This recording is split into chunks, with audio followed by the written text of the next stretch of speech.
guys! Welcome to my vlog! Ayan. Pag-uusapan naman natin dito is yung kung ano yung mga diskarte ng mga Pinoy dito sa Poland para makahanap ng magandang opportunity o magandang trabaho at magandang sahod. So, may nag-comment kasi sa video ko kung magkano ang sahod dito sa Poland, which is yung kaibigan niya daw is nakakita ng trabaho na direct, tapos mataas yung rate per hour, tapos libre pa lahat. So, possible po talaga yon, meron po talagang ganun. Kasi nga po, iba-iba nga po ang offer dito sa Poland. Merong may bayad yung bahay, pati transport.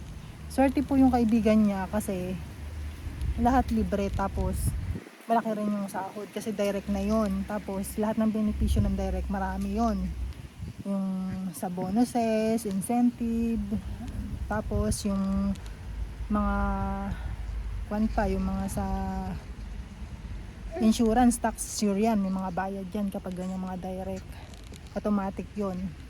Tapos kung ano yung mga events na mga ng factory, minsan yung mga family day, ganun, kasama sila, minsan kung saan silang lugar pumupunta, ganun kasi dito kapag family day sa isang factory.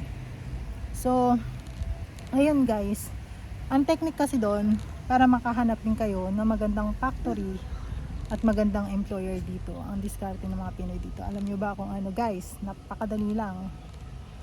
Ganito guys, ang gawin nyo. Huwag kayong mahiyang magtanong sa mga nandito. So, humanap kayo ng mga opportunity. Kung ano yung maganda, mag-survey kayo. Magtatanong-tanong lang kayo. Tapos, kasi ang mga ano naman kasi dito mga Pinoy, hindi naman magsisinungaling yan guys. Sasabihin nila kung anong pangit ba talaga yung factory, kung maayos ba ang pasahod, sasabihin nila yan guys. So, kung yung kaibigan ng isang nag-comment sa video ko is, kasi pupunta rin yata siya dito ng Poland. So, kung ako sa kanya is magpapasok siya doon sa factory na yun. Usually kasi, kapag ganun kasi, merong direct na dadaan muna sa agency, tapos kapag sa agency, pwede ka nilang hugutin through direct. Kasi may kaibigan akong ganun, sa Bedronka naman sila nagtatrabaho. So, yung benepisyo ng Bedronka is maganda rin. Kaya nga lang, sila na nagbabayad ng apartment nila at saka ng gas, kuryente, lahat, pati transport sa kanila na. So, mas maganda yung yung offer dun sa nag-comment nga sa akin, yung sa kaibigan nga. Pero sabi naman ng kaibigan ko is sumasahod naman sila ng 4-5 something ganun, linis na. Kasi 20 days work, 20 working days lang naman sila per month. Tapos 8 hours ang trabaho nila. So okay na rin. Tapos kung ma-absorb kayo sa ganung sistema, okay, i-grab nyo yung opportunity na ganun. Usually kasi talagang direct din silang ko-process ng TRC kapag ganun. Kasi yung mga alam ko nagda-direct dito is yung sa meat factory. Yan, ang daming Pinoy na na-absorb doon sa Krakow. Ang dami. Kaya nga lang, syempre, kapag meat factory kasi kapag winter yan, napakalamig yan guys. Kung kakayanin nyo yung lamig kapag winter, okay lang, go nyo. Pero hindi naman daw ganun kahirap yung trabaho. Madali lang din daw talaga ang trabaho. Kasi nga may mga kaibigan din ako nandoon na na-absorb na, mga galing ng Taiwan. So ayun, tapos kung ayaw nyo naman magpa-absorb kasi nga yung iba may bayad lahat, may bayad ang bahay, may bayad ang transport, kaya lahat ng provide, pwede naman kayo mag-agency, maghanap na lang kayo ng mga malalaki sahod, magtanong-tanong kayo. Ganun ang sistema talaga dito.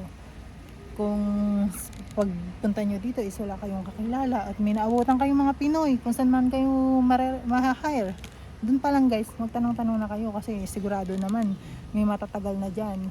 Or kapag dumating kayo dito, message nyo lang ako, tapos magbibigay ako sa inyo ng mga available job offer. So kayo na lang yung mamili, tapos kayo din yung direct na kukontak sa agency. Ganun ang gagawin natin guys, kasi ayoko na sa akin dadaan kasi mahirap din yung ganun guys.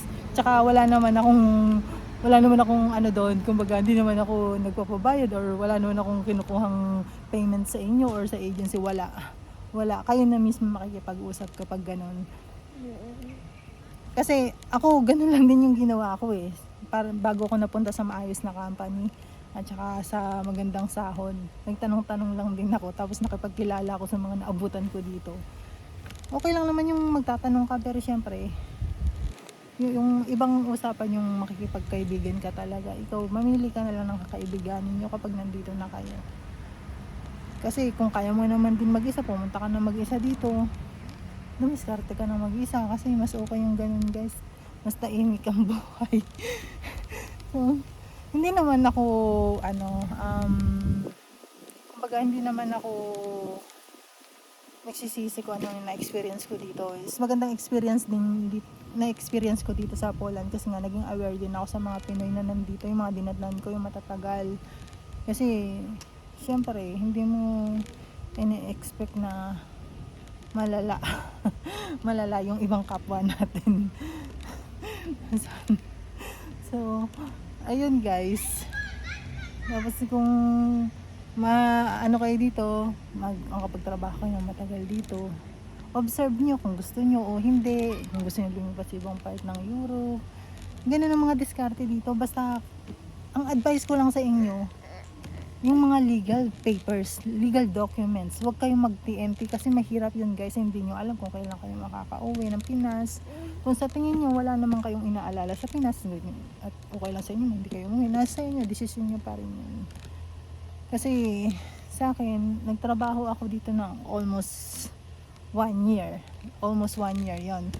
Siguro 1 year and a half bago ako nag-settle down. Kasi si Josawa hindi naman sa pag-aano kasi nga okay naman magtrabaho, kaya nga lang dumating sa point na nagsettle down na rin ako dito. Pero wala sa plano yun guys. Kumbaga bigla lang dumating kasi hindi ko naman ina-expect na magkakaroon ako ng Diyosawang apam dito. Hindi, wala sa plano yon. Nagkataon lang talaga.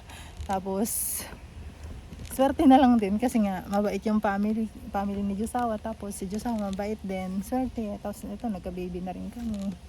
So ayun, tapos yung TRC ko under him na, hindi na employment, kaya makakapag-stay na ako ng matagal dito sa Poland.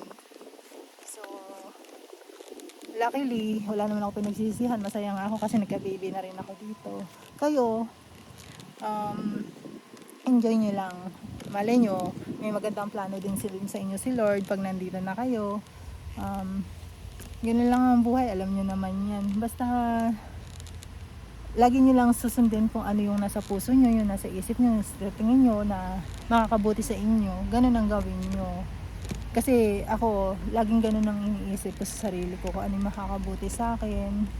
Minsan syempre nagda-doubt ako, nagtatanong ako sa sarili ko, pero ina-analyze ko kung magiging okay ba ang lahat. Ganon. So matanda na rin naman kasi ako, kaya kailangan ko na rin mag-settle down at magka-baby. So hindi ko rin ina-expect na dito pala sa Europe ang forever ko. Hindi ko ina-expect guys. Kasi wala talaga sa plano lahat. Pati pagpunta ko dito wala sa plano. Ano na lang ni Lord, will na lang ni Lord na nakarating ako dito kahit pahirapan yung visa sa Taiwan.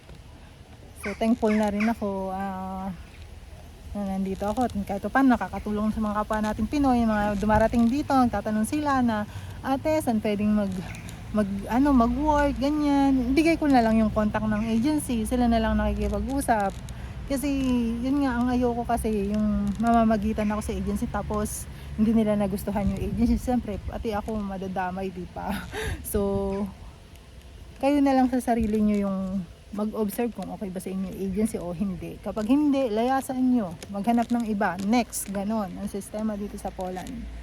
Hanggang makahanap kayo sa tingin nyo na magiging satisfied kayo, magiging okay sa inyo lahat, sahod, pati yung mga benefits, yan. Ang importante lang guys talaga, kailangan may bayad ang tax at insurance nyo, kailangan hinuhulugan ng agency papasukan nyo. Yan ang pinaka-importante para ma-process ang TRC nyo.